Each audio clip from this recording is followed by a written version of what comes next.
Bihar breaking live से प्रस्तुत है मॉर्निंग बुलेटिन। अंतर्राष्ट्रीय मुद्रा कोष ने कोविड-19 से संघर्षरत देशों की मदद में कर्ज देने के लिए 10 खरब अमेरिकी डॉलर लगाने का प्रस्ताव किया है। अंतर्राष्ट्रीय मुद्रा कोष के प्रमुख ने संवाददाताओं को आपात वित्तीय सहायता दोगुना करने के बारे में जानकारी दी। केंद्रीय संचार, इलेक्ट्रॉनिक्स और सूचना प्रौद्योगिकी मंत्री रविशंकर प्रसाद ने सभी राज्यों के मुख्य पोस्ट मास्टर जनरल और मुख्य महाप्रबंधकों को निर्देश दिया है कि वे अपने डाक नेटवर्क को सक्षम और सक्रिय रखें ताकि जरूरतमंदों की मदद की जा सके। उन्होंने बताया कि 3 मई तक बढ़ाए गए लॉकडाउन के दौरान डाक विभाग अपनी सेवाओं को भोजन और जरूरी चीजों तक पहुंचाने के लिए कदम बढ़ाएगा। कांग्रेस के पूर्व अध्यक्ष राहुल गांधी ने कहा है कि कोविड-19 को हराने के लिए लॉकडाउन समाधान नहीं है बल्कि एक ठहराव बटन है। उन्होंने कोविड-19 के खिलाफ लड़ाई में अपना समर्थन देते हुए महामारी को रोकने के लिए परीक्षण सुविधाओं का तत्काल बढ़ाने की मांग की है। बिहार विद्यालय परीक्षा समिति के अध्यक्ष आनंद किशोर ने बताया है कि लॉकडाउन खत्म होने के बाद जल्द ही मैट्रिक के परिणामों की घोषणा की जाएगी। श्री कुमार ने आगे कहा कि यदि लॉकडाउन को आगे नहीं बढ़ाया गया तो बोर्ड 10 मई तक परिणाम घोषित कर सकता है। उन्होंने बताया कि बोर्ड ने 30 मार्च को मैट्रिक के परिणाम घोषित करने की योजना बनाई थी, लेकिन कोरोना वायरस के प्रकोप के कारण लक्ष्य को पूरा नहीं कर सका।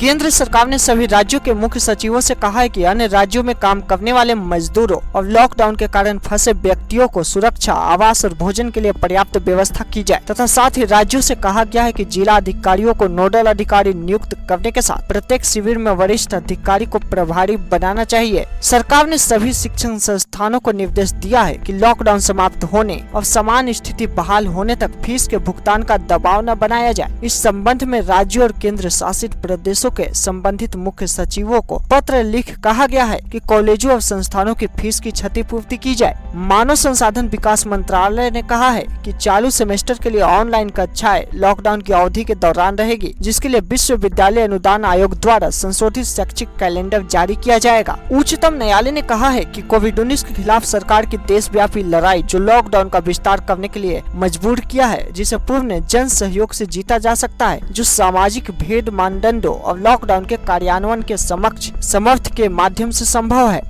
नागरिक उड्डयन मंत्रालय ने कहा है कि लॉकडाउन की अवधि के दौरान घरेलू और अंतर्राष्ट्रीय हवाई यात्रा के लिए बुक की गई टिकटों के रद्द कराने पर यात्रियों को पूरा रिफंड मिलेगा तथा यह भी बताया गया है कि यह भुगतान टिकट रद्द करने के लिए किए गए आवेदन की तिथि से 3 सप्ताह के भीतर करना होगा। ऐसे ही तमाम बड़े खबरों के लिए बने रहे बिहार ब्रेकिंग लाइव पर मॉर्निंग बुलेटिन में और प्रतिदिन सुबह 9 बजे सुने Bihar bulletin Bihar breaking live पर।